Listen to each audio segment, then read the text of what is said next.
Welcome everyone to the committee meetings for Monday, November 15th. That's the Special County Services Committee meeting that we'll start off with Chairman Kluber. Hey, split up at 6:02, this County Services Committee. We have 3 proposed action items, but first we have Kevin Kevany, who would like to say a few words, and Gavin.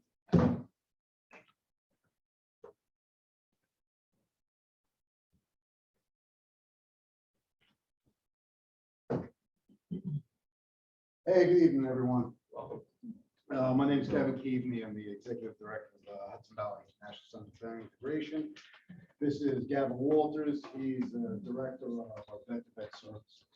I know you all received this, I believe it was last week, so I'm not going to read it verbatim. I don't want to fall asleep on it. So I'm just going to go over the summary, the implementation, and action steps. So first, I'm going to tell you a little bit about me, and Gavin's going to tell you a little bit about himself. So again, I'm Kevin Keaveney. I'm the co-founder and now executive director of Hudson Valley Center for Integration. I'm a combat veteran. I struggled deeply when I came back from Afghanistan in 2010. I found my healing process through occupational therapy. I had no idea what that word meant when I first came back. I'm a blue collar guy. I spent most of my life working with my hands. I didn't start my education until I was in my 40s. We started out by building boats with veterans, kayaks to be specific.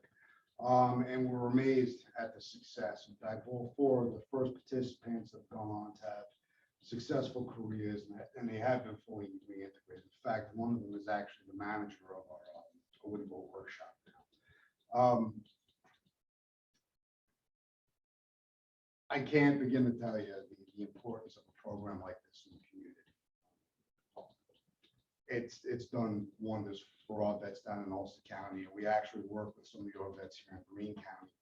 I really do look forward to working with you. Gavin? Thank you. Hello, everyone. Gavin Walters. I'm the director of the Dwyer program in Ulster County.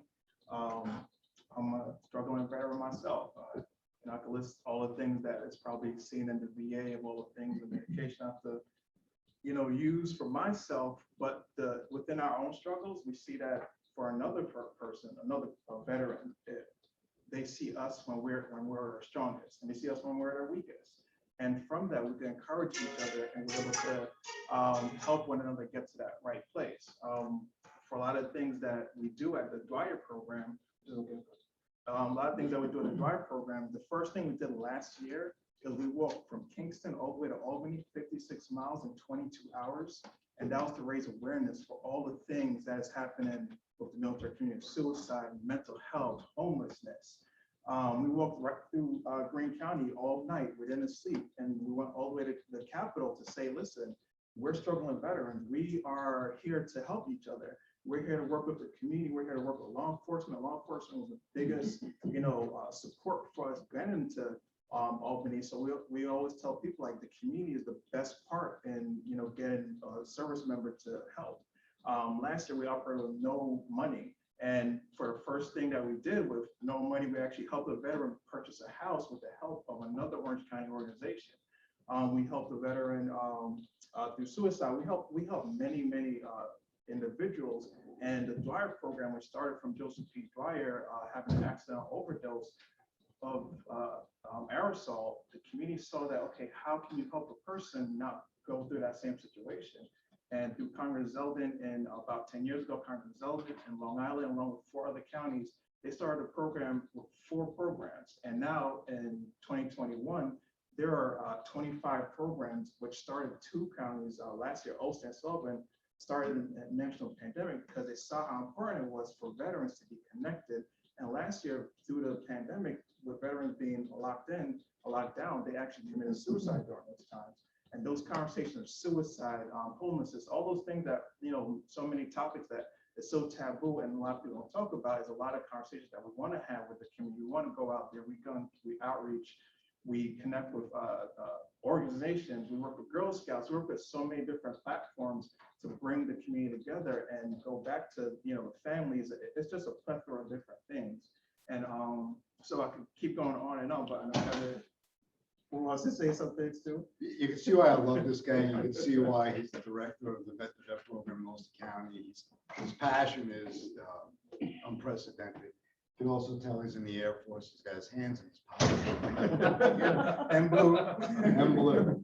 But I'm gonna have to warm up Gavin on this because his little walk, 55 miles, 56. 56, Now sleep. this piece of cake. So last year, what we did, we actually paddled the entire Hudson River to raise awareness of veteran suicide.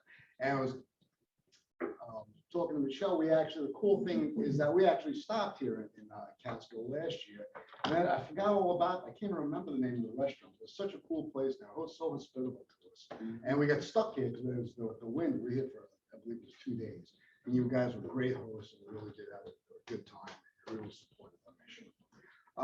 So I'm going to get into the summary and some of the boring stuff, and then we'll answer the questions that you may have. Again, I'm not going to hit everything because I know you guys had access to that. So the Hudson Valley National Center for Veteran Integration has been working with community service members, active duty military personnel, and veterans, along with their families, which is key because family members serve too. And that's something that we have to remember. When your soldier, sailor, marine, service members deployed, who's taking care of the home from when they're gone? It's those family members. So they're just as critical as our veterans. We develop close relationships with organizations that advocate and assist the veteran community, as well as collaborate with other agencies. This is another key thing. What works so well with us in Ulster County is that our local government has realized it's an epidemic of veteran suicide right now. It's one of the reasons why I started this. Through all my time in service, I did lose friends to suicide. They took their lives because they didn't think there was any other reasons. Of course, at Ulster County, we consider each other partners, community partners. We're very closely with the county, very closely with Ulster County Vet to Vet and other organizations. Basically, anyone in your community that's willing to work with and help a vet, our doors are open to, and we will work with you. It's been fantastic. Some counties have a tradition of that isolation, isolating themselves from other groups. We've got this. We don't need your help. We know how to do this. Meanwhile, they've got veterans, taking their own lives in the backyard. We recognize that that's a failure, and that's something we cannot do. So we work, and the county works with us. And when we have a struggling vet that needs services from the county, we bring them to the county. When the county has a struggling veteran family member that could benefit from the services that we provide, they bring them to us. And it's an open door, it's an open exchange, it's networking for the benefit of the veteran. It's incredible how it works, and it's been very successful to date. Again, peer services have been one of the driving forces towards connecting with the military community. We work to empower military men and women to live successful and fulfilling lives. Our mission is very simple. It's reintegration through purpose, dignity, respect, and honor. I'm not going to bore you with the rest of this because this is the part where my passion is coming through. We owe it to our veterans. They've earned that right to receive our help. A lot of our veterans don't know that they have access to a lot of the great benefits that the county provides and the VA and stuff, or they're so discontent with the way they've been treated previously, they don't want to reach out to the services. And that's our job. That's where we come in. What we get down and we use all the positive aspects of the military to break down those walls, to engage with them. There's a lot of debauchery. There's a lot of stuff that we speak a language that I cannot repeat here because you have to throw me out. We're very real with these folks. We're down to earth, and we speak the language they understand.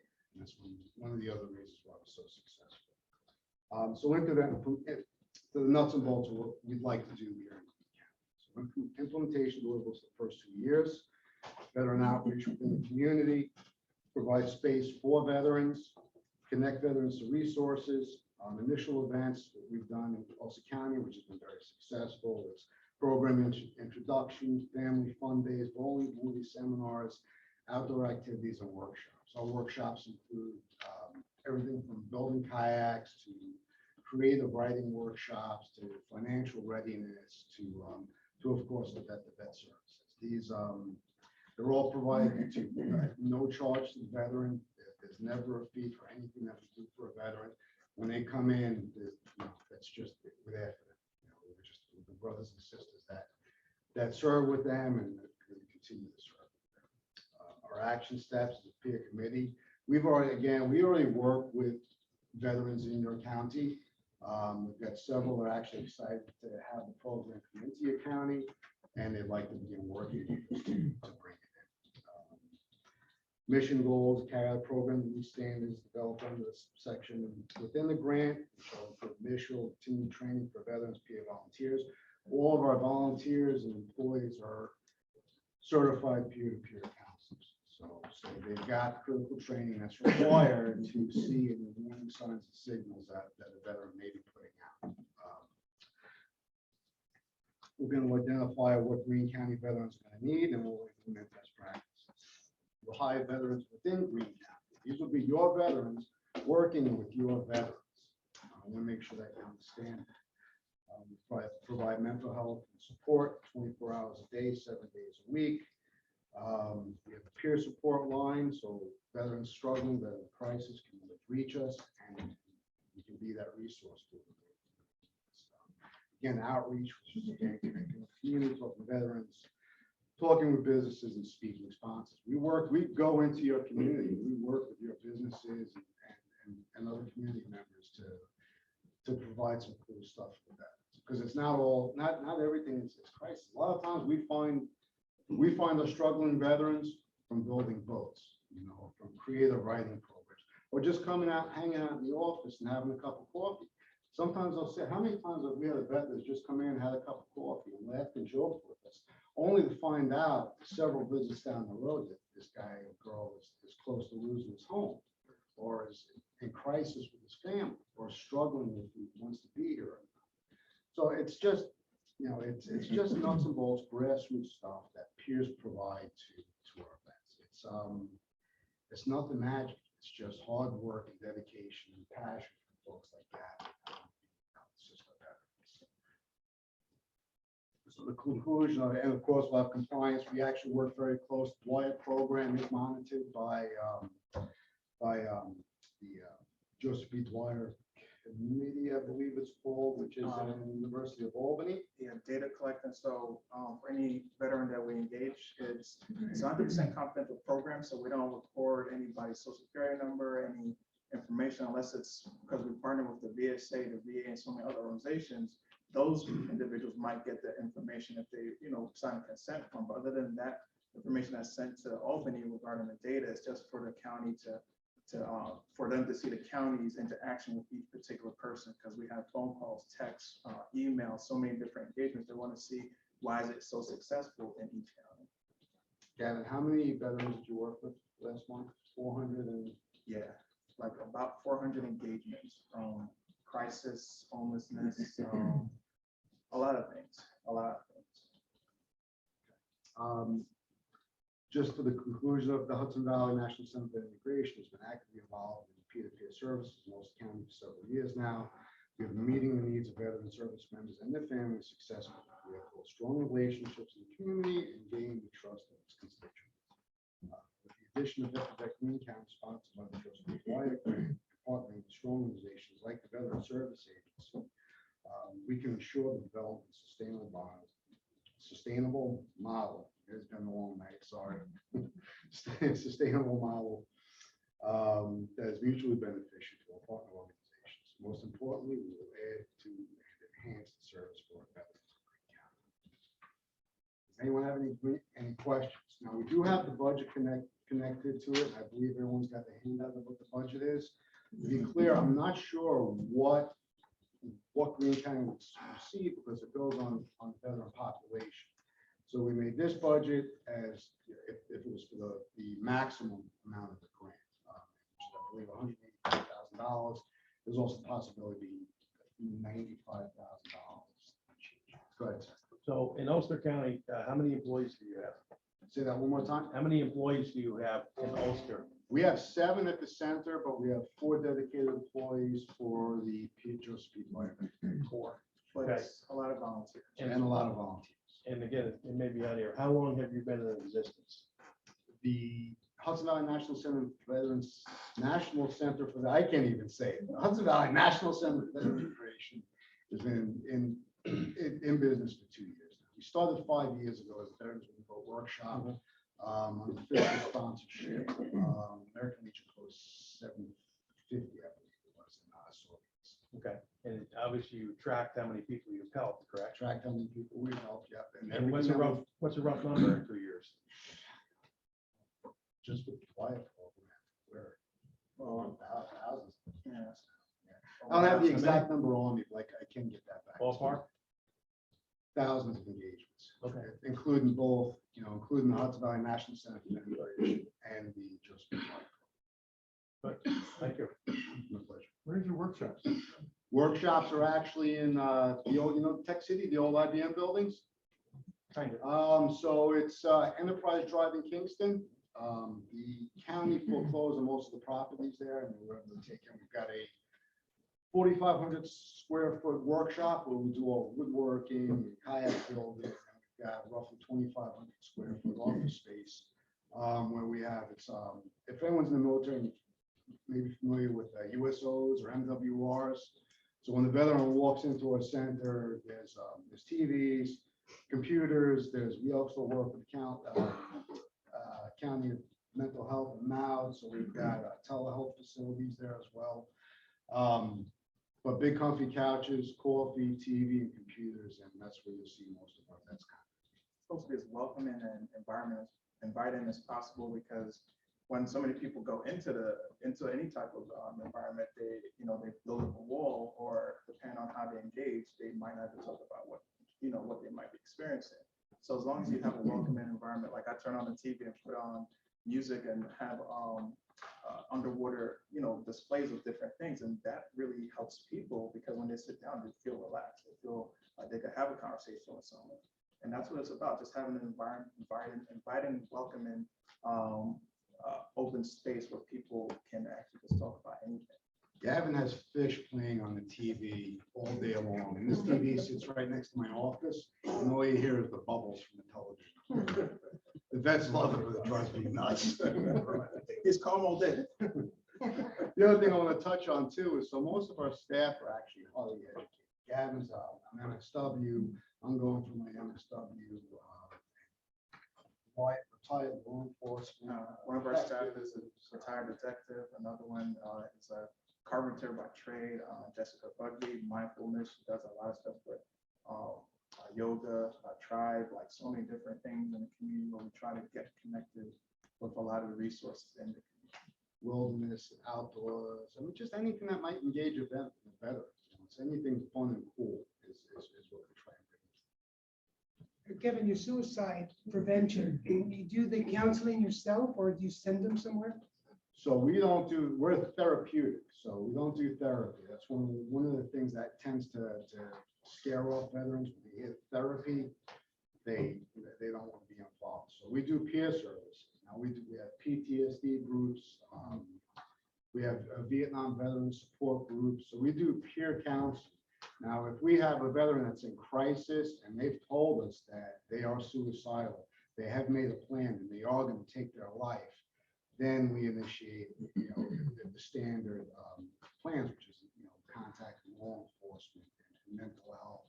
And that's why it's important to have law enforcement engage with us. And that's why anytime we do things, it's always Oracle, also kind of Oracle, or Kingston PD, or Town of Plattsville PD. We're always involved in law enforcement, because they're the first line of, who's going to engage in the person if they're suicidal or strung out, intoxicated in the woods somewhere. So we always want to make sure that type of connection is definitely part of the process. Yeah, but also to answer the question, so we do, and I personally respond to crisis calls with that, where I have gone out with law enforcement, met with the veterans, and got them the services. Any other questions? Michelle, where would this take place at the Veterans Agency building, or? We do not have meetings there. So this would be where the new, I mean, maybe more permanently, the new healthcare complex. I just didn't know, I mean, So to touch on that, so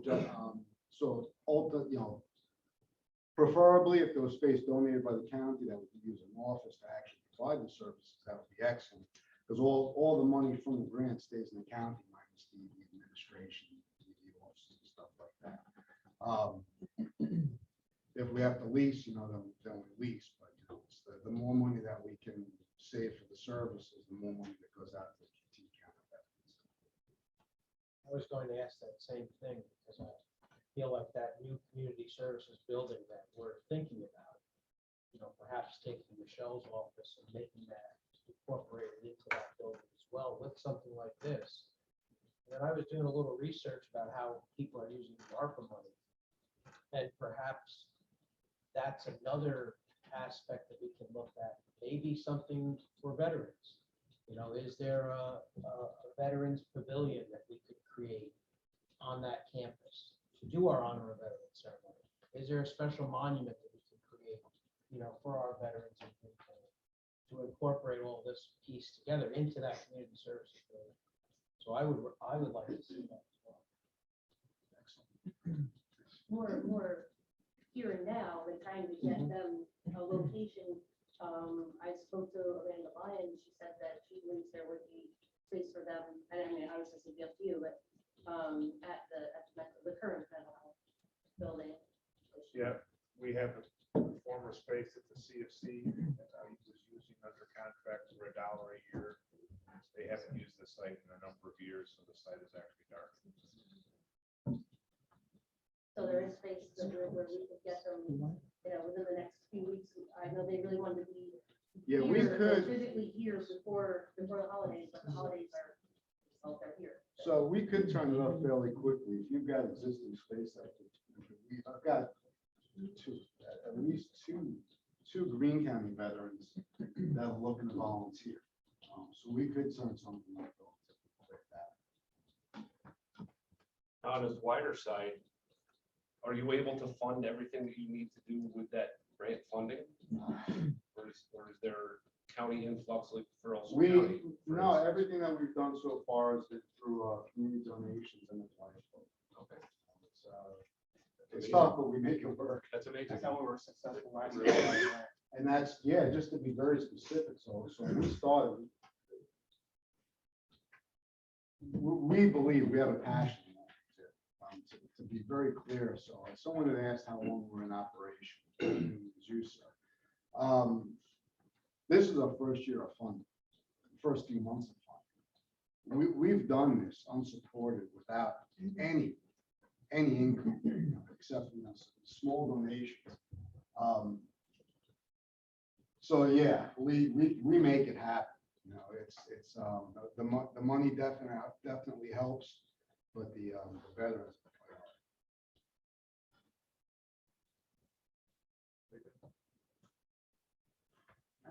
Yeah, definitely. Thank you. All right, thank you. I don't have any questions. I'd like to say thank you for your service. Oh, thank you, appreciate it. Just don't thank the Air Force guy. It sounds like you want to be a submarine. Thank you, everyone. Thank you.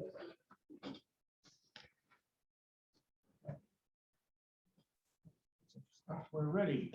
First proposed action item, resolution urging state legislative representatives for inclusion of Greene County in the PFC Joseph P. Dwyer Veteran Peer Support Program. I'd like to move that. I'd like to second that. And Handel and Lennon. Anybody else want to second it? Absolutely. Overbaugh, Keller. So everybody. Can I have a raise of hands, please? Your committee.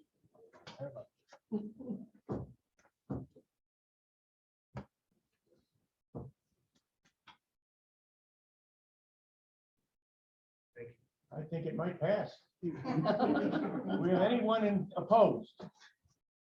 All in favor? Aye. We are done with that. Okay, resolution in support of workforce housing in Tannersville and allocating funds. All right, I'll move this again for discussion. Are we asking questions tonight? We have a motion and a second, so we are in the discussion mode. Okay. I have a question. So there were 20 houses that were being, 20 of these houses were going to be purchased, correct? By individuals? Okay, so is there going to be any verbiage in the contract when they purchase these houses that those houses are not flipped for Airbnb? And how are we guaranteeing that somebody's not going to see an opportunity here to buy one of these houses and then Airbnb it out? I think, just to be clear, we are certainly leading with predominantly rental housing, but we hope very much to home ownership. Your name, sir, your name and where you're from? My name is Gavin Walters, CEO of Upstate. Thank you. So we've been doing home ownership for a long time. We have a home ownership center. And we require owner occupancy of our homes for a variety of periods, depending on whatever program. We're getting ready to launch a new program right now that will have a 30-year requirement for owner occupancy. And if there's sale, the sale is to another income eligible buyer during that 30 years. I think in terms of Airbnb, we would look to put in the deed restriction that would be permanent. Short-term. But there's a long history of doing home ownership. If we're able to do it here, that does restrict it to owner occupied. And how do we monitor that? We monitor that on an annual basis on behalf of the sources, general government subsidies that have been able to help us do home ownership. So we do that on an annual basis. An annual check-in. But on her How do question, we monitor owner occupancy? How do we know that the owner is actually occupying that home? Well, we would send typically how we do it now is we send a certification to the household for them to certify to us under a penalty of us calling the mortgage or other deed restriction violations, depending on which mechanism we use. If they're certifying that they are in fact doing occupancy. so the deed restriction is the weight here. Right? That's the hammer per se. So Are you committing to that deed restriction? yeah, that's important here. That I didn't know this until she brought that up.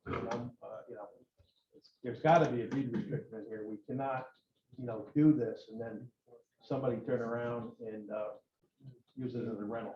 That's defeated the purpose. Yeah, no, we would agree 100%. No question that Yes. Airbnb has taken a lot of our rental housing and moved it over from long-term rental to short-term and lost rental units. And we can ill afford to put this kind of effort forward and lose it to Airbnb. So we would be 100%. So you're assuring us that there'll be deed restrictions. I'm assuring you that I will, do everything I can legally. We've not had that before. Airbnb is a little bit new. We haven't been able to do home ownership in a while. But yeah, I'm assuring you tonight that we will, absent any legal bar to a deed restriction barring Airbnb, we will seek to inhabit. 100%. The other thing to just keep in mind, Darrell just mentioned this to me, is that, you can monitor the Airbnbs that are in a community. And that is, I think everyone has seen in the paper, that certain communities already within Greene County are monitoring where Airbnbs are in their community. And then if there is a deed restriction at this particular development, those would be monitored at least by the municipality. So it seems like that is the problem, is that the Airbnbs were not monitored. No? What it sounds like to me. Sounds like That's why we're here. Airbnbs are- That's why we're here. Yeah. The problem is you monitor them on one. I can tell you where every Airbnb is. You can't restrict it. How are you gonna restrict somebody from buying a house and doing what they want to do with it? That's why we all live here in, the United States. And do this like mine? Oh, free enterprise and stuff. So, say I own a house. My grandparents passed away, my uncle passed away, so now I own 2 extra houses, and I can either keep these houses in the family, and rent them out monthly, or I can go Airbnb, by approval, whatever they take in. And if you try to limit how many you have in the community, those houses have been in my family for 100 years. Now you're gonna tell me because we've already met the limit of 100 houses to be Airbnb, I can't do it. So these are the things that come up that make this very difficult. You gotta understand, you can't squash community by telling them what you can and can't do with your house. Right, that's your house, but we're talking about this new Oh, development. no, I know, Right. but Matt's saying, we should have had eyes open and prevented this from happening. You can't. Well, I don't know that he's saying Hunter or a town specifically, but you could regulate more through the town zoning. Correct. And you require them to have certain inspections and those sort of things through No, the zoning that's not a process. problem. That is something that's right. What I'm saying, you can't tell somebody what they're gonna do with their house. I would agree. But you make it financially tasteless for them through your town zoning. It would be an option. But I think, I'm trying to wrap my head around how you verify an owner occupancy on a deed restriction. How do you, 10 years from now, how do you know it's still an owner occupied property? I get that a title search would show up with a deed restriction for somebody who's trying to sell it to somebody else. They would see the deed restriction there, but how do you know that family's also gonna live there?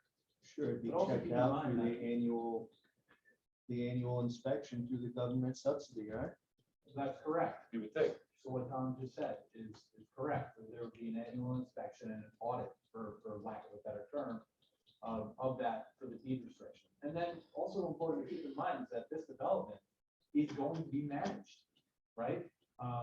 So, Rutco is the manager of the development, and would be within their scope of responsibilities as I see it.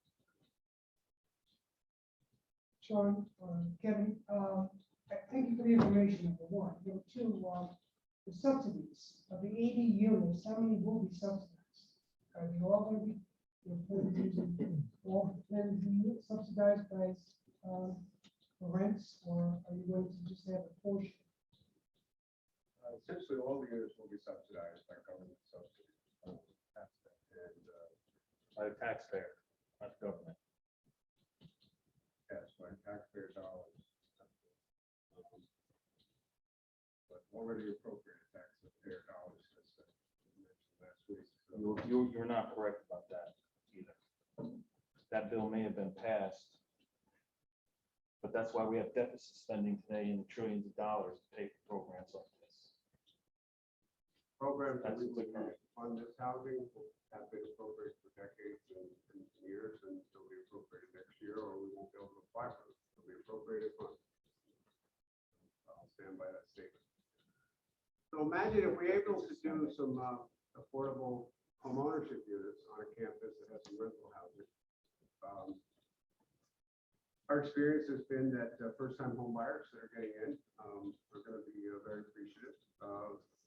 And I think the community, in addition to an annual self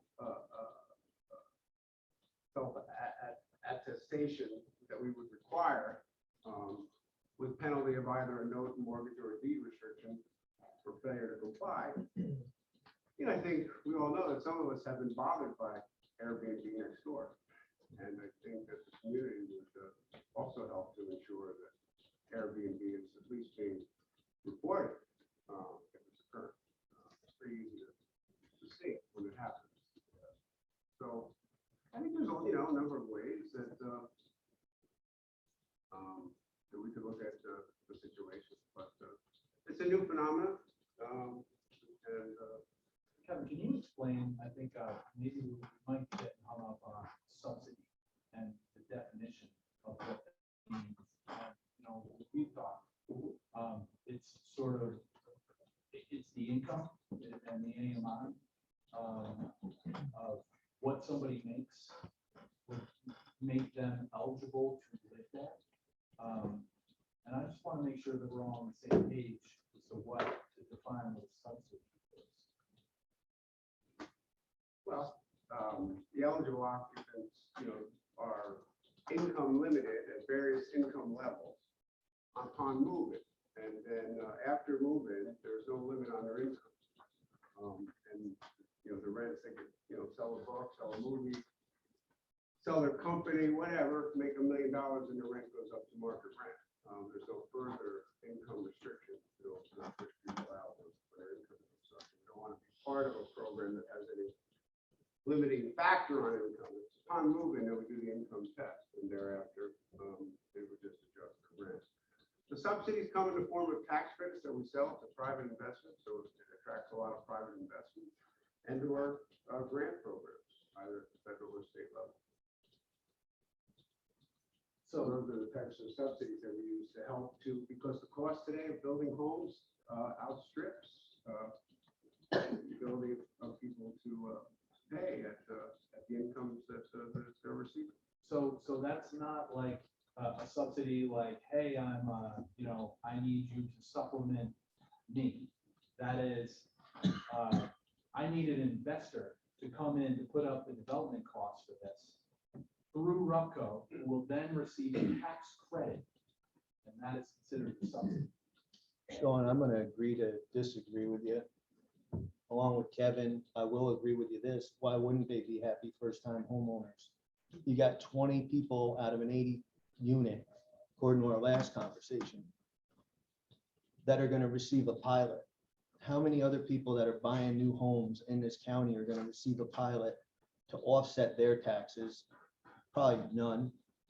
And then to say, oh, we're gonna get $80,000 a unit, so $80,000 coming in tax revenue on a $20 million project is absurd. Just my opinion. Well, the pilot was going to the rental part of the equation, not to the homeowner. The homeowner would be subject to pay taxes on their home, just like other people. The rental property. And who pays the rent? The tenant? Yeah. Thank you.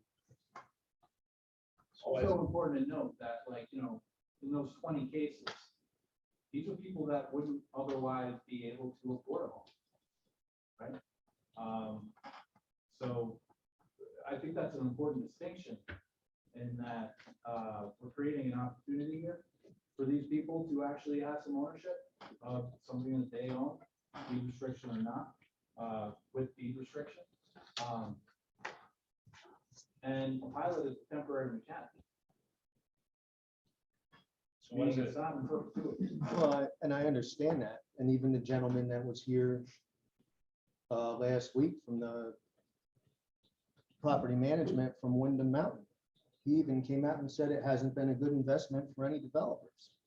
So in the private sector, now what, I mean, so now you come to government and government funds in order to make everybody happy in Mayberry, and this isn't anything in the mountaintop, but anywhere in general. I understand, It's kind of socialistic, no? no, I don't believe it is. I think it's investing in the community when the community sees that there's a need, right? And there's a huge need here. And I think, all of the business owners that came down here last week show that. I don't feel that this is socialistic. I feel like this is just like, hey, we need a road. Hey, we need a bridge. We need to invest in this. And I don't think it's any different. Also, I would just point out that grand scheme of things right now, that this is not a big ask. This is not a big ask considering the need. That's where you lose me.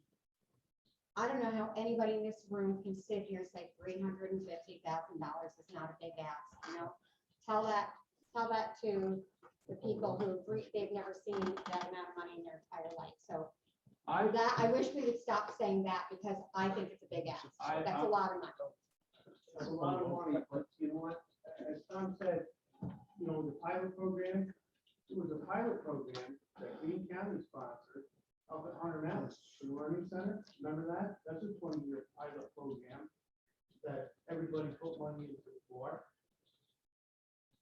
do we not remember that? I But mean, you're, this is what I'm saying is, for- stop saying 350,000 is not a big That's not amount. what I meant. That's a boatload of money, I'm sorry. I think it's a little out of context, you know, and I understand you could misconstrue it, but what I'm saying is, when you're talking about a $20 million project, right? We're not asking for Greene County to subsidize this entire project. We're asking Greene County to participate and be part of this important process. That's what it is. I wasn't saying it's an insignificant sum of money. We wouldn't be here asking for it if it was. It is a lot of money, but when you look at the big picture, at the big project, money has to come from other places too. Can I put this back in context? The reason that we started this whole discussion was because of this unbelievably dire lack of housing right now on the mountaintop.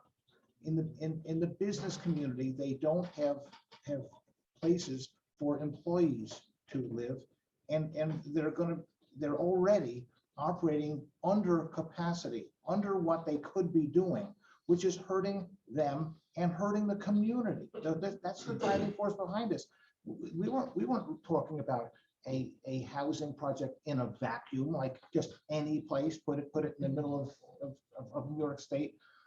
Greene County is in a business boom, and we're going to cut it short, okay? And not be able to realize the amount of business that we're capable of doing here, generating sales tax for us. This is no more socialistic than building a bridge. I'm repeating your words, but there's nothing socialistic about this at all. This is extremely capitalistic. Government is aiding its businesses to do business in Greene County and generate money, which will then come back to us in sales tax. This is a business proposition. It's anything but a socialistic proposition. It's the antithesis of that. And we're here because of our business community and its general community as a whole to try to keep our economic engine running smoothly and properly and growing. That's why we're here. Okay, we have a first and a second. Well, my concern is that if it's here in, if it's, we're saying here in Tannenville, then what town is next? You know, are we going to have a plan going forward? Is every town going to come to us and ask for? I think every town will be eligible to get a developer together and submit a plan. As needed. I mean, they put out an REI and they got a couple of responses back, and then they have other ones that didn't respond. So I'd like to there's that see, like, dynamic. I know this was a big issue in Saratoga County. I'd like to see how did they handle this? They were doing the same thing. They were It's been applying for in the grant funding. news, right? I would like to get in touch with. And you know, the other aspect to this is this was part of that DRI application that's in to the state. And I don't know if anybody saw it over the weekend. There's 2 that are available for the capital region. One of them was announced, I think it was on Saturday, for the city of Troy. So we have 2 still here in Greene County. They're still in the playoffs. Called the playoffs. It's the final round of decisions. And it was interesting because the Times Union today had a quote from Assemblyman McDonald, who covers that district up there. And you know, he was talking that they had done this before. They put the RI applications in before and they failed. And there was one key element that was different this time. And it was that the community came together. They had support from all aspects. And I think that was an important factor with the RAPC in awarding that grant. So there's still one out there. And I still believe that this is a good investment for us. I think it comes back relatively quickly if it's awarded. And if it's not awarded, the money doesn't go anywhere. I like the idea of the project prior to the 20 single-family homes being thrown into the mix. I think that I definitely see the need in Greene County for workforce investment in rentals that are affordable. But why are we dealing with giving 20 homes away, basically, for workforce housing? That doesn't seem to meet the criteria that I like. Well, I know, telling them, but yeah, the price is affordable. yeah. But why not just stay with the rental? Because people who are working are moving on and they're going to different areas to get a job and, it just seems like we provide the low income, no, I'm not gonna say low, working force housing for people to come and rent. And then when they leave, they leave. Because the idea that houses, are you trying to build your community? Most people that rent will come in, maybe spend a few years or whatever, as long as they can, and either buy a house and move on. All right. If you have people that can't afford housing, but are given an opportunity to have a 30-year mortgage, that they can, rather than pay a monthly rent, they can afford to have a house, they're gonna buy that house and stay in the community for a while, which helps us build the community. Yeah, it does, but we struggled to buy our first house and we had to work for it. We had to pay the going rate. Well, so these people will also, I mean, But they're Problem not, now they're, is the it's availability being, isn't there. Hmm? The availability to buy a house isn't there. Yeah, I for agree. lower income people. But that's where a subdivision Some people that have developer that needs to money come can in. afford to buy It shouldn't be a it. If you have governmental lower thing. income, you can't. Peter, you got a question? Chairman, I the vote treasurer asked for the privilege of the floor. I'm not gonna vote for it. 20 houses. I don't know how you spent your weekend, but I spent my weekend going through this. You see all those little tabs there, I made my own comments. But the other part of my weekend was spent in Connecticut and Massachusetts. And you'd be surprised what I heard there. We have a major crisis in this country, and we're gonna have a major crisis in this county unless we have the vision to move forward. We're gonna have a job crisis, we're gonna have a housing crisis, and we're gonna have a health crisis.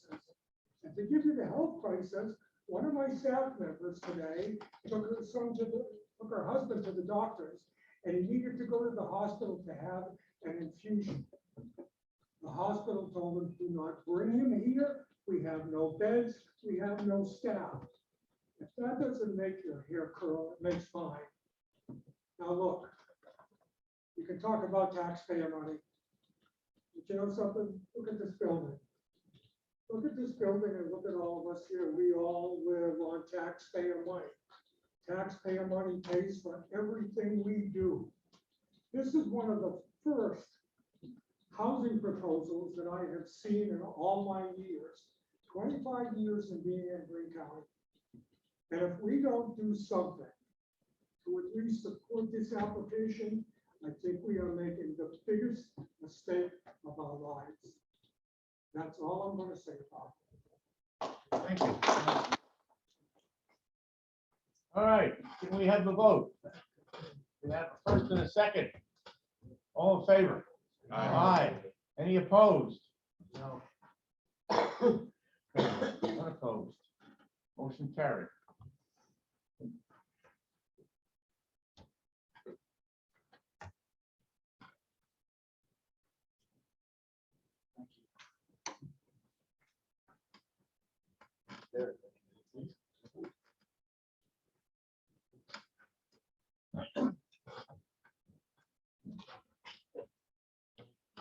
All right. Reappointing Director, Veteran Service Agency. Handle. Okay, you have the Rivera, Handel, Lennon, and Keller. And Gardner. Any opposed? So carried.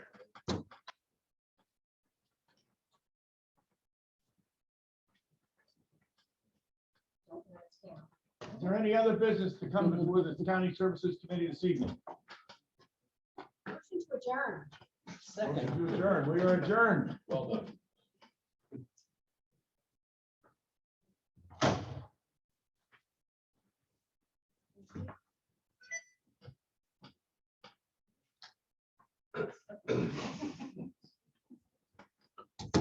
Get to Maryland, South Carolina. South Carolina. Thank you. Bad luck, Michelle. Thank you. Thank you. Okay. I'd like to open Economic Development Tourism Committee at 6:52.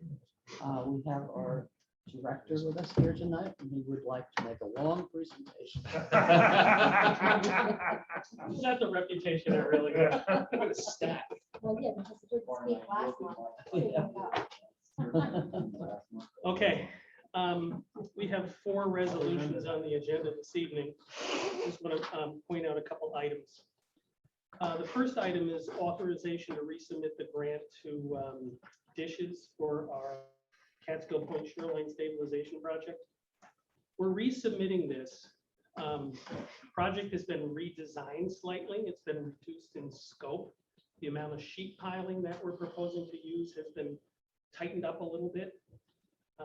That will reduce the cost of the project and the match from the county. And we're doing this because we've had multiple conversations with our state agency, also with Delgado and Henchy's office. In this round of funding, they've included new criteria for distressed communities. So with that new criteria and the project being smaller, we're hoping that it's going to give us a better cost benefit analysis score. So we scored okay last time. It's a national competition.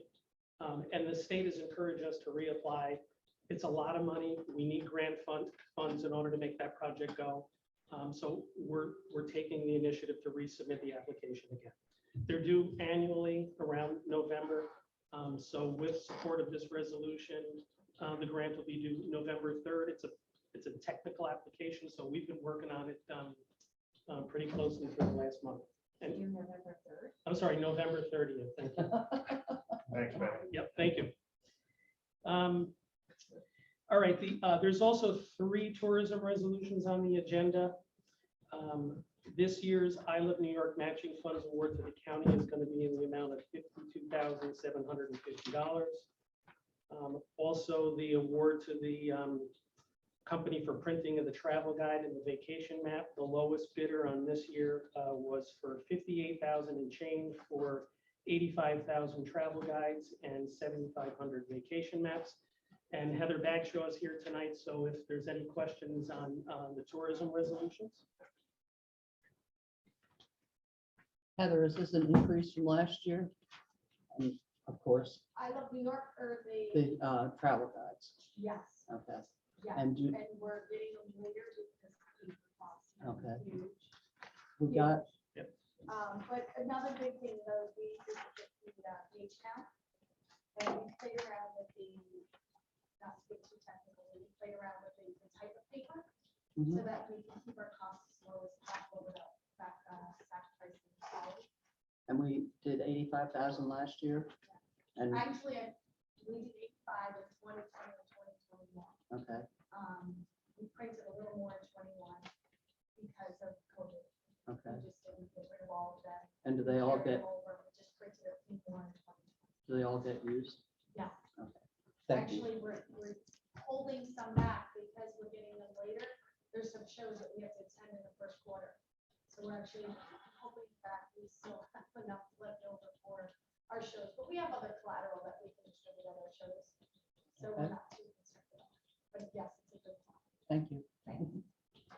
Do we have a New York company bid on this? Yes. I think we have at least, yes, we do. Yeah. Because definitely the Martinelli's, today maybe they've been on that as well. Yeah, because I see we're going to Yeah. Omaha. And I think one year we did Ohio as well. Yeah. And they lost a lot of money. Because their truck broke down. Are the travel guides continuing to be effective source for tourism? Yes. Or is it And everything going online with phone, people checking? the site? Combination of both. So we get calls at the visitor center for us to send out. We also have shows and our distribution channels. So for example, on the Thruway, they distribute on the Thruway, we distribute to various local places within New Jersey, Pennsylvania, the Northeast. So we use distribution centers, so yes. And next year I'll have even a better read for you because we're putting QR codes onto our pages. Not splashing it throughout, but doing it in a nice way so that people can go to these pages to see more content. And that will give us a better read and also give us a better idea of who's looking at these through data analytics. Any other tourism questions? Okay, of course, I'm going to give a quick update on broadband and also cellular communications. So in 2019, we've all heard about this. The state of New York established an Upstate Cellular Coverage Task Force to develop recommendations for enhancing cell coverage in uncovered areas of upstate New York, including the Catskills and the Adirondacks. So the task force created a state agency, a task force with state agency representation, and they hired 3 consultants. The task force worked on 3 initiatives. They mapped and measured cellular coverage. They evaluated regulatory policies and estimated coverage costs as well. It took them almost 2 years to develop a report, and it came out last month. The report is on the county website. I encourage you to look through it. There are maps in here that show specifically areas that don't have cell coverage in the Catskills, including Greene County. So the task force made 3 recommendations in this report that took 2 years. The first recommendation was encourage private companies to invest in infrastructure. The second one was pursue regulatory improvements that remove barriers to putting in infrastructure. Things like, where have we heard this before? Easing permitting requirements, promoting access to state and local rights of way. Sounds like the broadband program and the challenges that we have under that. And then thirdly, consider grants for construction of new cellular infrastructure. So the report really missed the mark.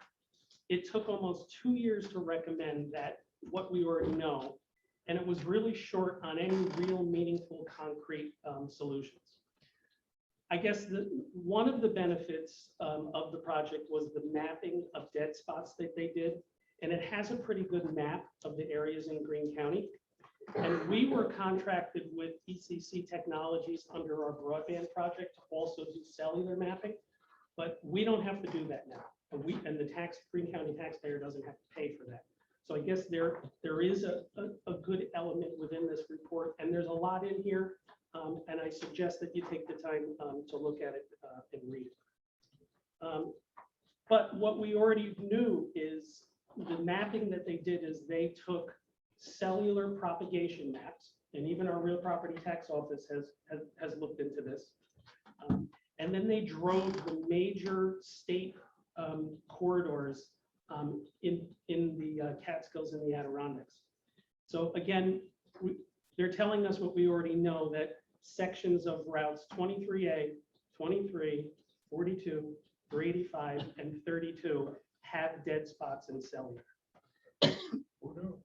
Exactly. It took 2 years. And it took 2 years, and I guess I would have preferred that, you know, there is a purpose for a report, but the lessons to be learned in the New York broadband program could have really just been applied. Everything is in here is what pretty much everybody knew already.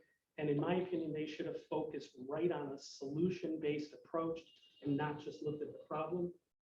The problems that we have statewide, but in particular in Greene County, about use of the state right-of-ways and the excessive permits and the delays in the make-ready challenges for our internet providers, that really should have been addressed here with a concrete solution. But I know you get a lot of questions from your constituents about this. The state did do it. It is on our website. There is some information in here that is instructive for us. So Warren, the follow-up to that is going to be laid on us to determine where we have to improve it. I believe so, and we've taken a very proactive, unique approach to addressing broadband in Greene County, pretty much unlike the other communities, where we've created a public-private partnership with our broadband consortium, and really trying to, as a county, solve the issue in partnership with our providers. In my opinion, that is the approach. Otherwise, it's just another Hunger game. The state comes out with a program. the individual providers have to compete for those funds. Our approach was, let's work with our individual providers, and we can do it here together in partnership. So Warren, what I'm hearing, I think, is that if Matt and I had gotten our way for the past 3 years and done a task force within this legislature, we would have gotten more information than. the And we state would have been did. further along than the state. So see, Matt, Now, I want to give an update on our broadband project because it has a corollary to that. So we convened our broadband consortium last week. All 4 of our local providers attended. And again, we've taken a proactive approach, a solution-focused approach to work directly with our providers, which is unique. And we're well ahead of the state. Because remember, the state has just launched this new task force on broadband, and they're going to be mapping all the streets that don't have broadband.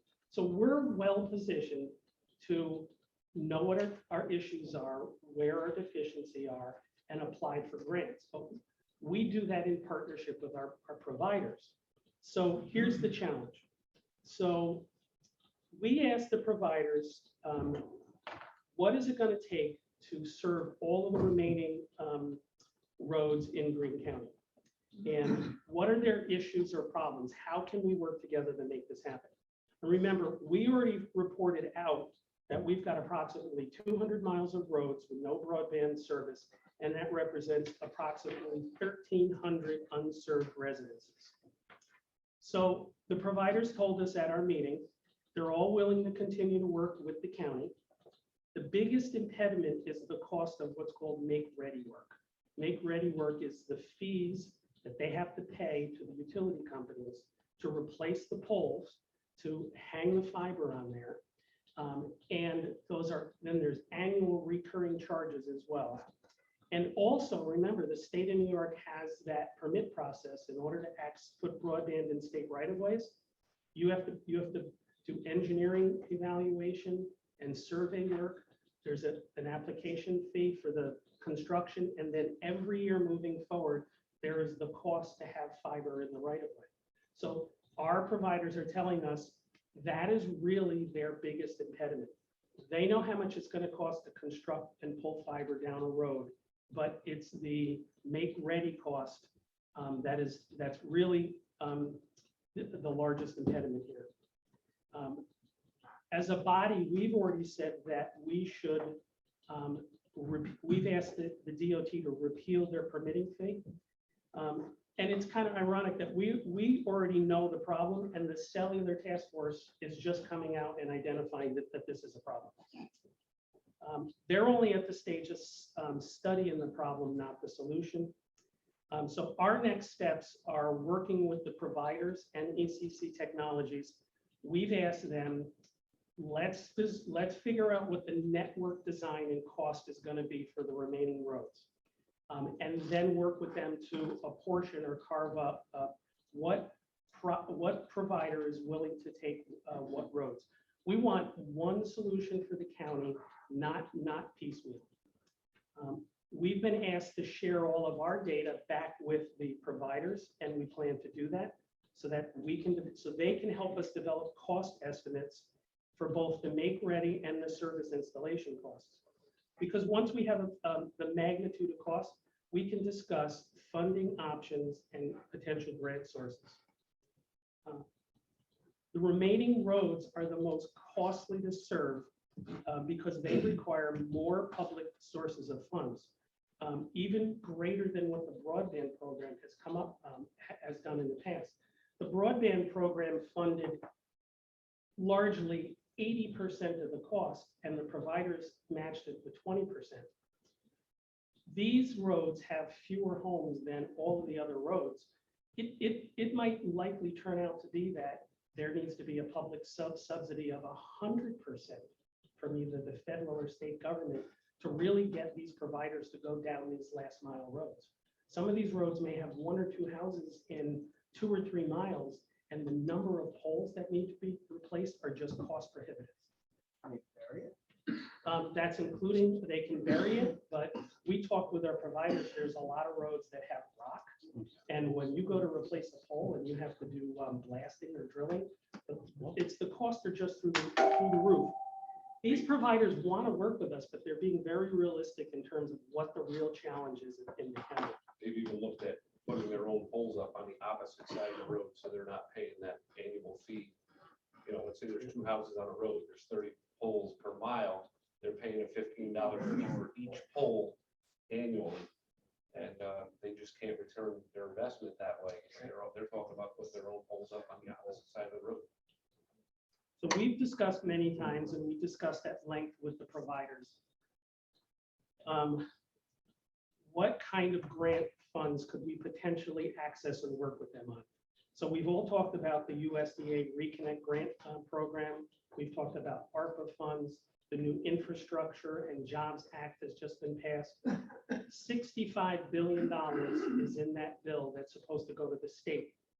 If that money goes to the state, it's going to take a long time for them to mobilize with a program. And if it's the same terms as the last program, it's not going to be enough money in order to entice the providers. As an example, if it costs $10 to $15 million to serve the rest of the roads in Greene County, the USDA grant program does a 75% grant, 25% match. So we would need between $7.5 and $11.5 million of grant funds in order to build out the rest of the county. We would then have to partner with the providers to come up with that match. We can't use the ARPA money, which is federal money, to match USDA matching requirements. If we could, I think that would be a great investment in use of the ARPA funds. So we're trying to find out what's the cost so we can get to what the solution would be. Apply for grants, but we have to figure out what is the county's willingness or responsibility in order to provide internet to the remaining addresses in the county. One of the things that we really don't like about the USDA is that the county would have to be the owner of the fiber. It's just the way that the program is written. We've articulated this to our federal officials. We're not in the business of owning fiber or building fiber, but we would have to spend a lot of time and a lot of effort and a lot of staff resources to basically manage a fiber project under contract with the providers if we were to choose to go down that route. My objective here is identify a solution, work with our providers, and there is no easy fix or easy answer or short-term solution to this. This is going to be a long-term project. It's going to be a lengthy process, but in the meantime, all of our providers continue to build out roads where their ROI continues to allow them to do that. And they've been very upfront with us in sharing their network designs and what roads that they are actually building out now. So I know I'm going to be before this body many times talking about broadband, but it's important. It's a priority of yours, and we will develop a solution. It's not an easy solution, and we're going to be here as a body talking many times about what our appropriate role is. I'm happy to take any questions. Warren, are these providers, are these publicly traded companies? One is Charter. I imagine that is publicly traded. The other three are small family-owned businesses. Do we have access to their income statements? No, but if we were to develop an application process, Mike, for our own use, we would have to get down to that level, because if we apply for grant dollars in partnership with them, whether it's New York Broadband or Reconnect, it's basically, we get their financials, we get their business plan. It's a real in-depth application. This process that's already occurred, and they've gone through this whole phase of broadband that they've put in. I'd like to know how their income statement has changed from before and now, because they had a lot of infrastructure put in place that they didn't have to pay for. And now they're getting a monthly payment from consumers on service. The idea though, Mike, is that the remaining households are so few that the revenue generated is not enough to offset them going down those roads. I get that, but we'll do that, right? If it's decided to do that, government and its infinite wisdom decides to do that, they just profit then, these companies, because everything's being laid out and paid for by the taxpayer. And then these people come in because they provide the service and walk in and get a monthly payment. Or maybe that one person on that road, but they're getting that monthly payment. So I understand your point, well taken. In the broadband program, we provided a lot of support to them, but they applied directly and we did not get access to financial information. If this board moving forward decides that we're really going to put money in or be the lead or part of an application, we would get that information. And really simply, it's going to get to a point, and we're probably close to that the companies just will not choose to go down a road because the revenue that they get is just not enough for them to do business. So another point everyone needs to know, so Warren knows it, obviously Matt and Patty have talked about it over the past couple of years as our cell service. Have any idea how much that report costs us as taxpayers? I bet the money in my pocket, with anyone here, that we could have put up 10 cell towers right here in Greene County for what government consumed to produce that hunk of crap that we already know. State government. State government.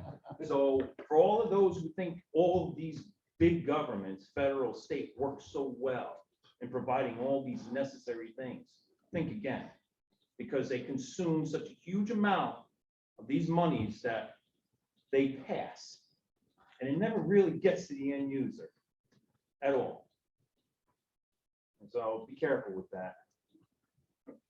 We brought up the same issues that are in that report. And I know when we met with Congressman Delgado, I brought that up and I said, at this point, I think for all of us, not having appropriate cell coverage is a matter of public safety. So how do we go back to the state and say, thank you for this? We already knew that. Now it's a matter of public safety because we haven't. How do we do that? Well, this is what I talked to Linda about. I talked to Warren about it. You know, I know it's kind of been a joke. It's not a joke for the last Definitely year hasn't been a joke. of talking about this, but we knew that the state was doing this work. What we didn't know was what's the report look like at the end of the day. Well, this actually took a couple of letters from Assembly and Senate members to the governor to get this report released in October because it wasn't coming out. So, you know, I think at this point, it's time for Patty and Matt to, you know, set up a working group here that works with Warren, with Ray, with emergency services, and see if we can now take the maps that have been produced here within this report and now narrow it down to Greene County and see if we can come to somewhere where there could be a solution. I'm still not sure how we get Verizon, AT&T, you know, the bigger companies to come to the table. But that's going to have to be part of the process. If we don't try, they're definitely not trying to. Right. I will say, I know Warren asked specifically to the 5 or 4 internet service providers that we had here. If each one of them were to apply for the USDA reconnect funding, that would work. They would own the lines. You know, we could come figure out a match. And all 4 of them went, not a chance. Not a chance. They're not going through the bureaucracy of doing that. They're more than happy to partner with us to help them do this, but not one of them was willing to. Just a note, just a note on the cellular side. We did begin communication with cellular companies. I wrote letters to all of the carriers in the county. I tracked down their governmental affairs folks and had conversations with all of them.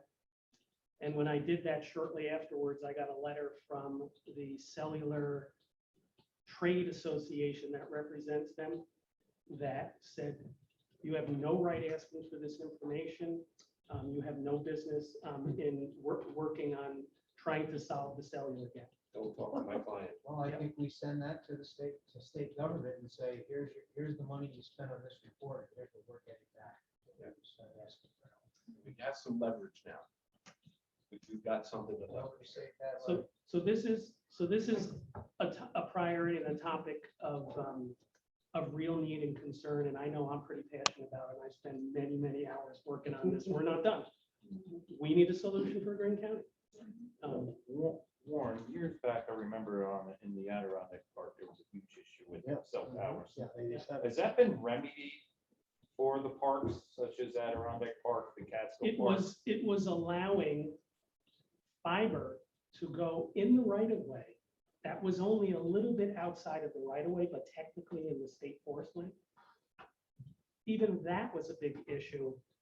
And they didn't even address the point of allowing to put up a tower in state land. If we could put a tower in state land, we'd be able to solve this issue of no direct communication from the mountaintop down to the valley. But according to the APA, they've never denied a tower. Birds and bees over people. Right on from experience. You know, Services like that. Just as it has here. They're not replacing tower companies, major companies are not replacing or upgrading equipment on their towers. As we all know here that hang out in Greene County, we travel around the mountaintop and we've been up to 32 era cellular services scratch. The Adirondack Park, specifically one park where I go to, three of us that used to be on it all the time, used to have 5-bar service. One of them has no service at all. One has 1-bar service, and I have about 3 bars. And that's happened to stay on 10 years. Why? There's not any less towers. There was the fiber network put down Route 3 and 3rd. That helped their broadband situation. But yeah, unless you're in a facility that has, where you can get a Wi-Fi connection, the same thing is happening with the Adirondack Park. So that's what I have this evening. For the minutes, Jim Thornton is on there. he did, and feel free. Whoever you think you need to bring into that, please do. Warren kind of brushed over it by saying we have a unique plan, but when you sit there with 4 competitors in the same room and our ECC technologies, and they acknowledge not only is it a unique plan, but just the uniqueness of getting 4 competitors in the same room to all talk the same game is a huge kudos to Warren and how he's handled all of this, because it's very sensitive information that these competitors are trusting us with. So, congratulations. Thanks to you, Matt. Warren. And the other one was Owen's maps were called works of art by people, in the industry that have done this before. Works of art. And Linda, you really let this committee get away from me. Thank you very much, Warren. Everybody lost it. Thank you, Heather. All right, we have 4 proposed action items. Number 1 is authorization to submit grant application to the New York State Division of Homeland Security and Emergency Services for Federal Emergency Management Agency FEMA Building Resilient Infrastructure in Communities BRIC program, Catskill, for the Catskill Point Shoreline Stabilization Project. Handle. Overblock. All in favor? Aye. Opposed? That's passed. Number 2, awarding the bid, printing of 2022 travel guide and vacation maps. Handle. Overblock. All in favor? Opposed? That's passed. Number 3, authorizing application and pledging matching funds. I Love New York Tourism Matching Funds Program.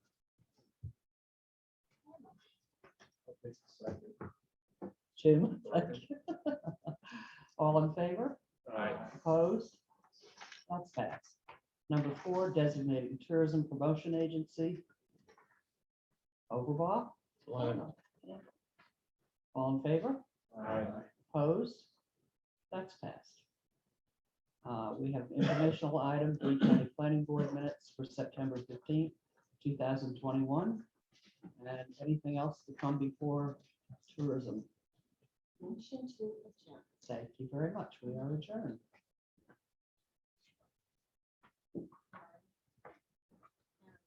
Did you set that at 66? I didn't touch it. It's freezing touch in it. here. No, I did not touch it tonight. I wish I would have, but I didn't. I know, I didn't get hear it.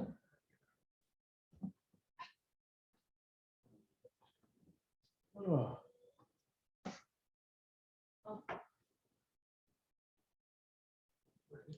I'd like to call government operations to order at 7:22 p.m. We have 7 proposed action items, as well as our director of real property, but he has yielded his time to Warren, so if anybody has any questions for him, we'll get right into the action items. Number 1, authorizing the sale of a portion of abandoned Greene County highway by private sale. Martinez makes the motion, Hobart seconds. Any discussion? All in favor? Aye. Opposed? So carried. Number 2, approving standard workday for elected and appointed officials for retirement purposes. Overblock. Overblock. Rivera seconds. Discussion? All in favor? Aye. Opposed? So carried. Number 3, establishing 2022 holiday observance dates. Martinez, Make the motion, but I had a question. Hobart, Are these designated by collective bargaining agreement, Sean? Because I don't see Juneteenth on that. That's correct. These follow first the Office Court Administration calendar. And the new creation of that June would need to be negotiated in the contract.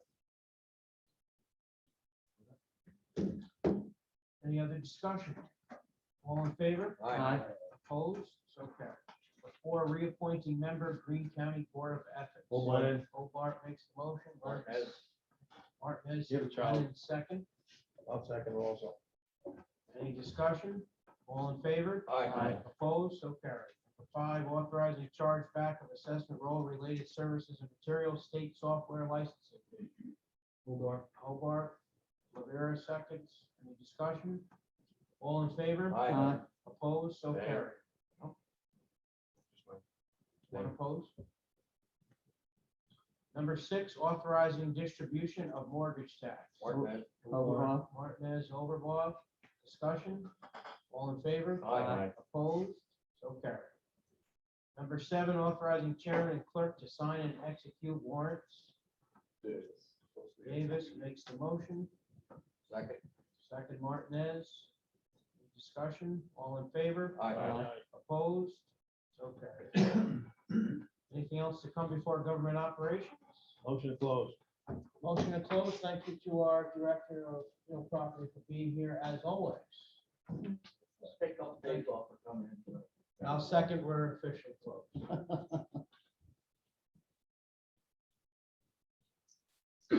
Well, right through that, Matt. After you keep still, you know, if you'll look at this way, Zoom.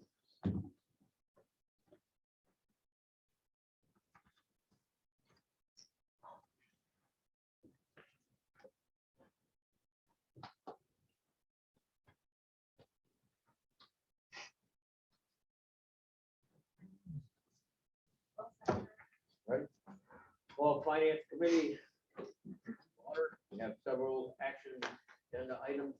First is authorizes the sale of a portion of abandoned Greene County Highway by private sale. Martinez, Hobart. Yeah. All in favor of that? Aye. Opposed, that's carried. Number 2 is resolution in support of workforce housing in Tannerville and allocating funds. Mr. Gardner? yes. Second. Mr. Chairman, I request a discussion on this item once again. So, little timeline. Talk about government being involved in something like this, and we've had crises that have occurred over the last several years. You can trace them back to government involvement in them.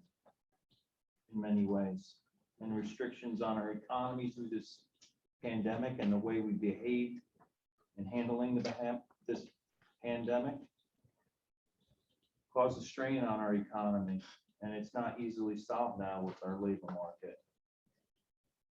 Then we've got the notion to put more zoning on people's individual properties, which I'm never and never will be a fan of for any purpose. It's their property. They should be able to do what they think they need to do with it. But maybe we can go in another way here by somehow the county collecting a fee on the Airbnbs, and that revenue that's generated through that somehow incentivizes private property owners who may have apartments, may have a garage with a little apartment above it, to rent to people who live here and will work here in this county, as opposed to some type of subsidized housing. And it's somehow revenue neutral. I'd be willing to bet with the amount of Airbnbs in this county, and let alone on the mountaintop alone. Is anyone here from the mountaintop? There are over 500, right, under? I think you're talking a significant amount of money. Columbia County has a fee. Could be the bed tax. Mike? Either bed or specific to Airbnb, maybe that way those resorts. No, it is.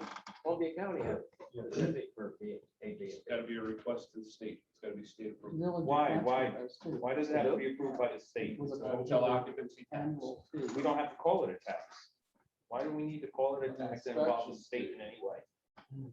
What other service would we provide that would be a tax? Would be A fee, Yeah. a housing fee, whatever. Use our imaginations. But don't call it a tax. The village of Catskill has actually done that already. I don't know if they've passed it yet, but they had a whole list of how they were going to regulate the B&Bs. $350 inspection. fee. Right. But a town Under would, building code? Yeah. a but I town don't would know if they regulate passed it property yet. use. The county doesn't.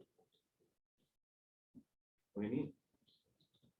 I'm not saying you restrict Airbnbs, and I'm not restricting the free choice of someone who owns private property to do Airbnb or from revenue generated from Airbnbs into a fund, which then offsets and makes the property taxes on that person's property that's renting their apartment out to a person or family working in this county.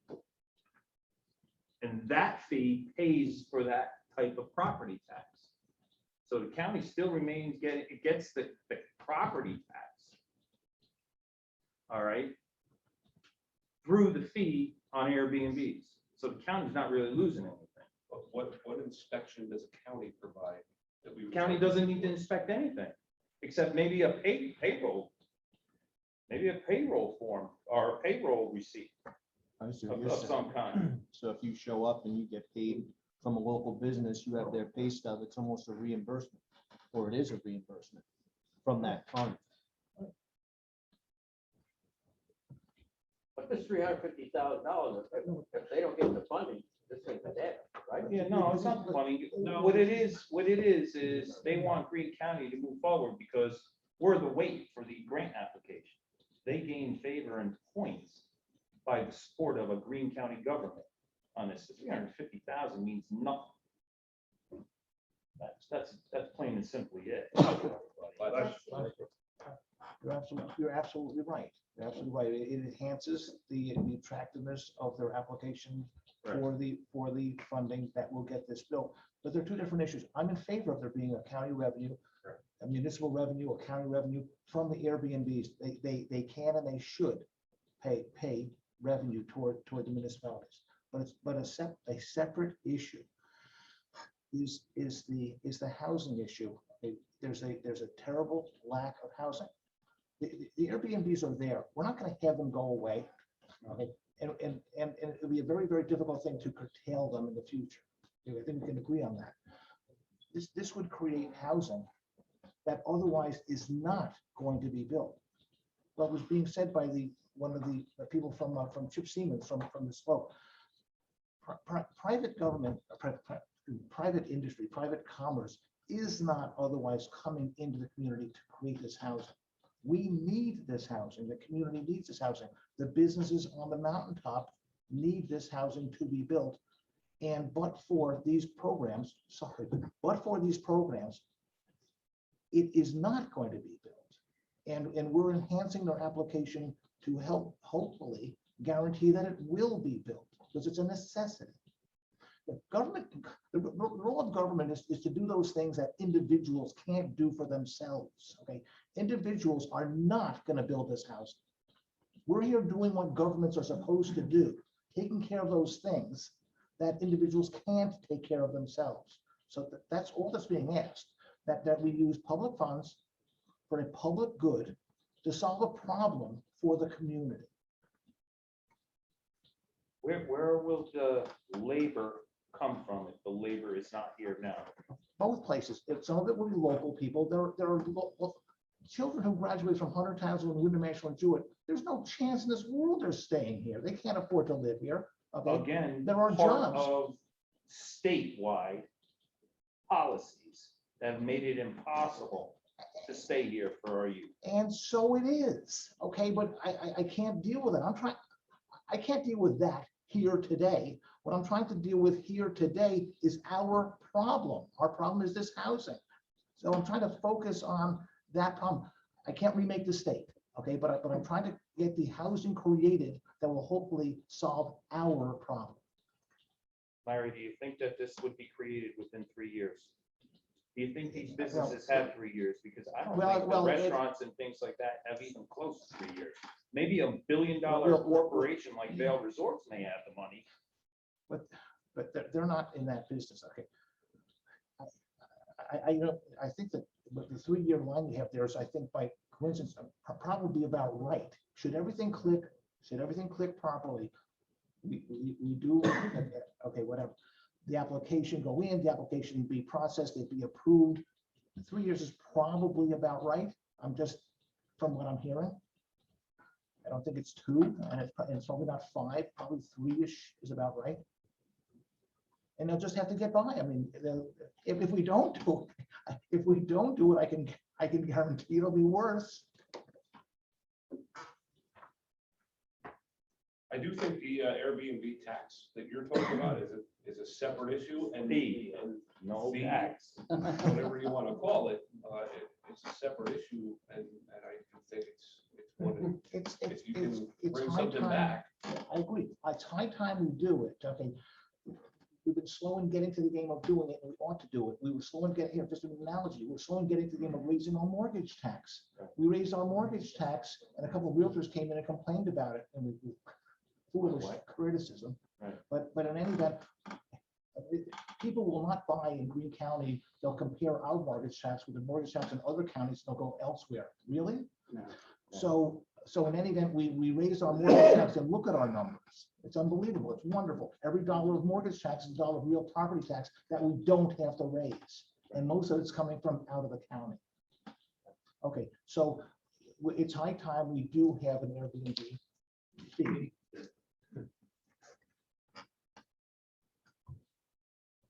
All right.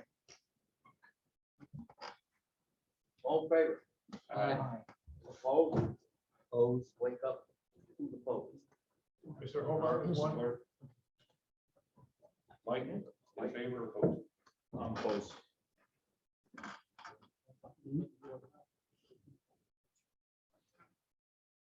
Why didn't they just ask for a letter of support? No. Money looks better. That's Mike's scoring. The scoring is It's Mike. scoring. May or may not. Passed, right? I believe Two- with 2 dissents. Okay, moving right along. Number 3, authorization to submit grant application, to New York State Division of Homeland Security and Emergency Services for Federal Emergency Management Agency, FEMA, Building Resilient Infrastructure and Communities Program and Grant for Catskill Point Shoreline Stabilization Project. I'd like to make that. I'd like to second that. All right. All in favor of that? Aye. Opposed, that's also carried. Thank you. Number 4, authorizing agreement between Greene County and Columbia Green Community College Foundation. Hobart. Mike? Mike, you second? Yes. Yes, and Chairman, I'd like to discuss this a little bit, Sean or Pat. these funds that would go to this. I know in our discussion at the college about the lack of, your EMS and things like that.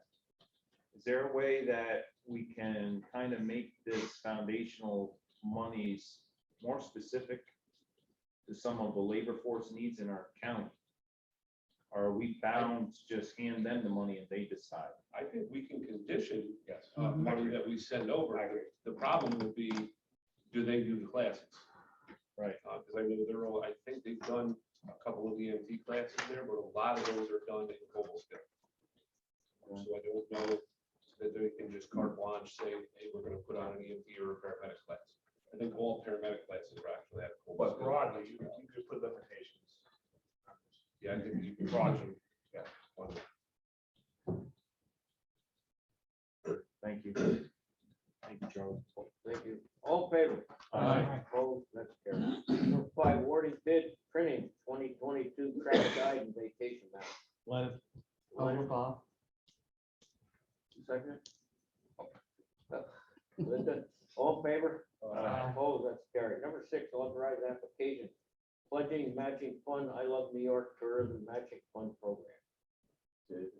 Davis, Leonard. Lennon seconds it, all in favor? Aye. Opposed, that's carried. Number 7, authorizing Commissioner, Greene County Department of Social Service to execute annual mandated court-ordered contracts and/or memorandum of understanding on behalf of Greene County. Hobart.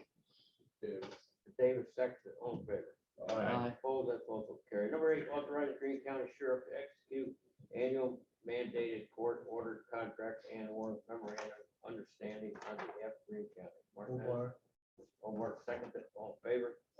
Opposed, that's also carried. Number 9, authorizing supplemental proposal number 1 with partner Judas DPC for additional engineering service necessary for solid waste transfer station modification and improvement.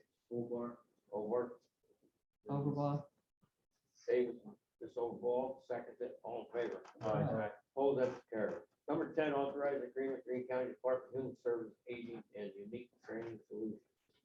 Hobart. Leonard. Leonard, second it, all in favor? Opposed, that's carried.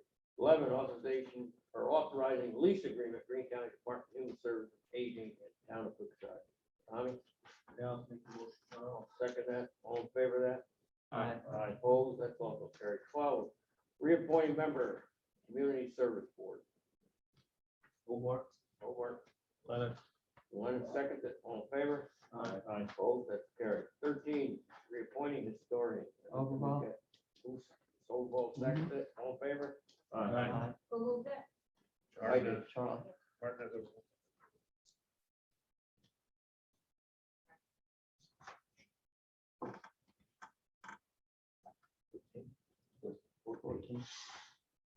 Reappoint director, Veteran Service Agency. Leonard. Leonard, Mr. Davis, second it, all in favor? Opposed, that's also carried. I'm 15, opposed. pardon me? I'm opposed.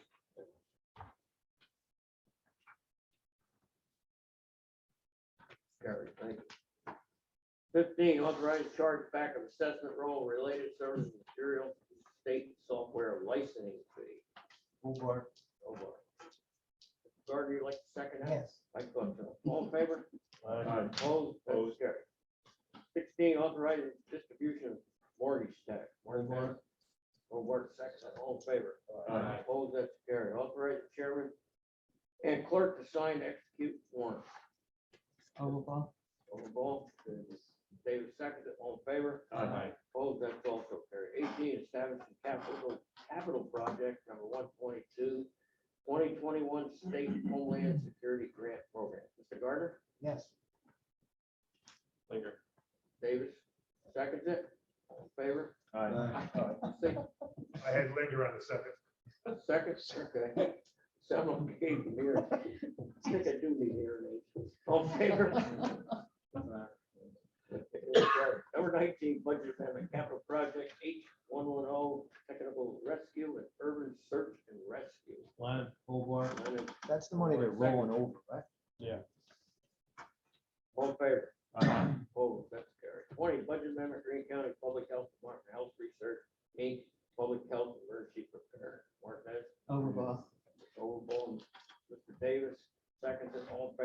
Aye. Opposed, that's carried. 21, authorization to pay claims highway. Mr. Gardner, Yes. would like to second it. Second. Tommy seconds it. All in favor? Aye. Opposed, that's carried. 22, authorization to pay claims. Mr. Gardner? Yes. And I'll second it. All in favor? Aye. Opposed, that's also carried. Here we go, the big one. Number 23, adopting budget for 2022. I'd like to make that. Second. Second by Mr. Gardner. Discussion, Mr. Chairman? Sure. Sean, I know our budget is up over, what, 4.5 million or so, about 4 million? And I know you got just over 3 million in state aid that came back to us from last year, as opposed to last year. I believe that's a hot number, yep. So what are we using of our own funds then to make this budget work? Just the difference? Well, there's a lot of other revenues that may be up and down there overall in the countywide budget, so yeah. But to answer the specific question, you have fund balance contribution. Right. Which is from all three of the funds, both the two highway funds and the general. Right. So last year we used sales tax reserve fund. Correct. Some amounts. Was that to Offset. take the place state aid reduction? Correct. So this year, how much of our projected use of sales tax is going to stay at 36 million? It's going to be 36 million. It was 32,693. It's now going to 36. So we'll offset the, Didn't we actually, in real terms, use 36 million last year? no, We well, you budgeted used 32 32, but you took it from the sales. trust fund, Right, the 2.5. right.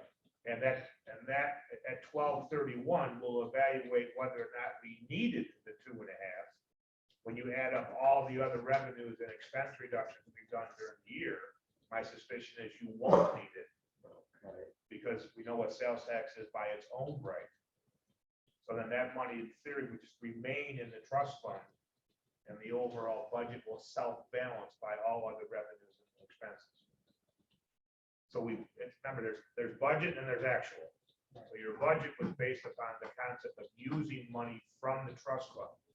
But as we go through the year, either through vacancies, reducing expenses, or sales tax being in excess of budget, the budget self-balances itself until you need to dip into fund balance or the reserve fund. In this case, you won't need to do the reserve fund. I know we've had this discussion before on the state aid side of things, if there was a reduction down the road in state aid, how to not use our sales tax, but actually cut the budget instead. So last year, we decided to use from our reserve fund, keep government flowing as it was the previous year. Well, we did a number. We had a hiring freeze for months on end, starting in 20 through 2021. Cut vacant positions. Right, so we did a number of things and used the reserve. Remember, the state aid cut started in 19 and went into 20. They cut it by 20%. It'll be a 2-year reduction. Prior to the conclusion of the first year, they restored 15% of that 20% and then eliminated the second year's cut altogether because the state came back into some largesse. But we had already had to adopt a budget prior to that time. So that's also why our fund balances grew, is because we were going to receive more state aid than actual. So then maybe the better question is what kind of wiggle room do we have for when the state aid falls again, which it will? There's 2 ways. You reduce spending or you increase other revenues. The formula works the same. So you go through another hiring freeze. In my tenure, we've had layoffs. We've had workforce reduction. We've eliminated divisions of work. Think the CHA, those of you who were here for the elimination of the CHA, that eliminated 17 positions because we got out of the business line. that type of action is always available to us. You could do less road work, or you could add more money from sales tax.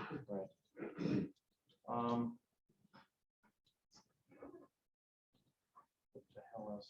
The money from the state though, wasn't that the money they took for the hospitals and then? That's coming from sales tax. That's sales tax? Fiscally distressed healthcare and AIM AIM, that's the for, one. for towns and villages is being reduced from our sales tax collection, not from our general state aid. And then whatever the hypothetical number the state alleges they have, I forget what it was, but then they put like 25 million into the city and the rest was dispersed amongst the other counties in the state. Of the Of healthcare. the AIM money. Yes, of the AIM one, that's correct. Okay. New York City took the biggest hit on healthcare of 200 million, and it was 50 million for the other Right. counties. So back on that, what Tom was talking about, our healthcare costs went up. That's correct. Okay, so why would our healthcare costs go up? If for the last year, basically people really haven't been able to use healthcare by going into the hospitals because of this pandemic.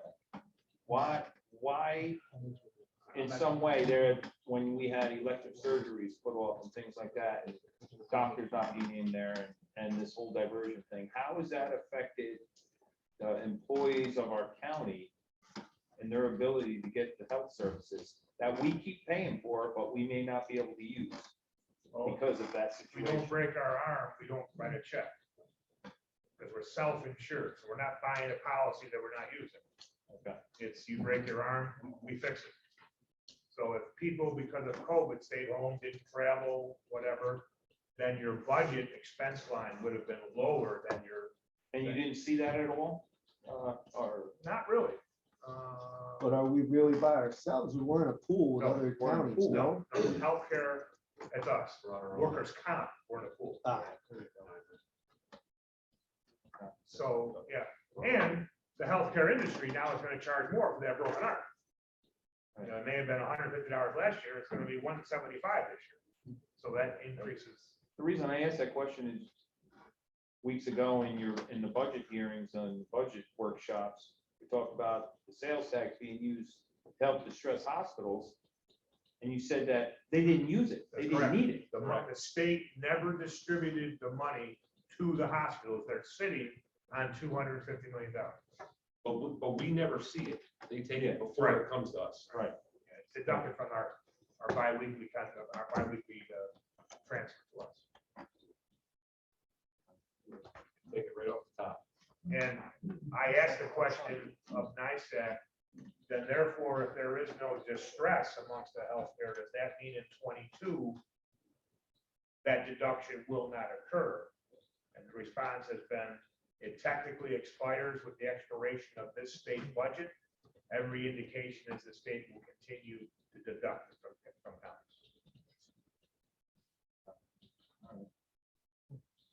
Thank you, Sean. All right, moving right along. Everybody, all in favor? Aye. I lost control.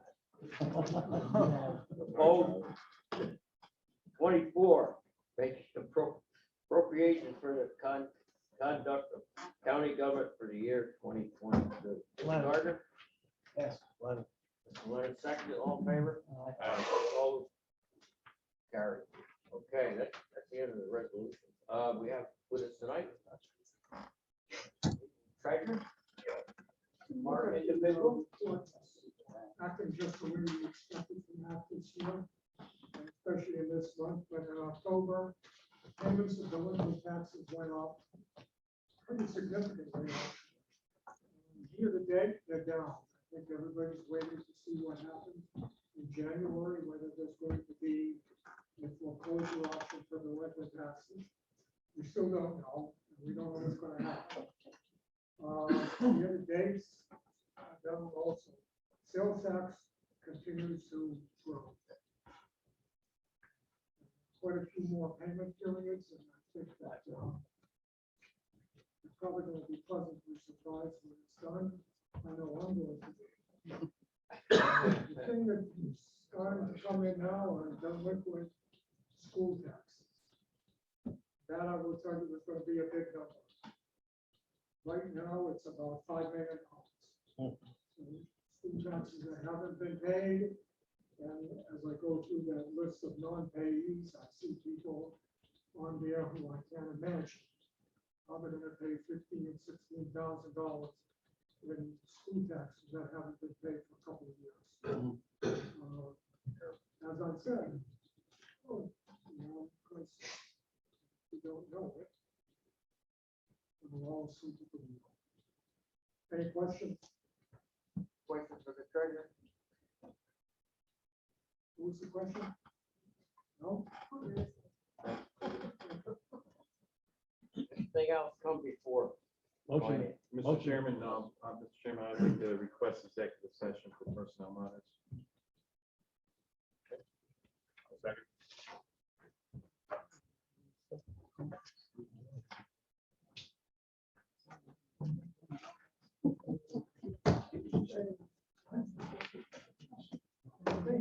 I think Sherry should stay. What do you need here, Mike?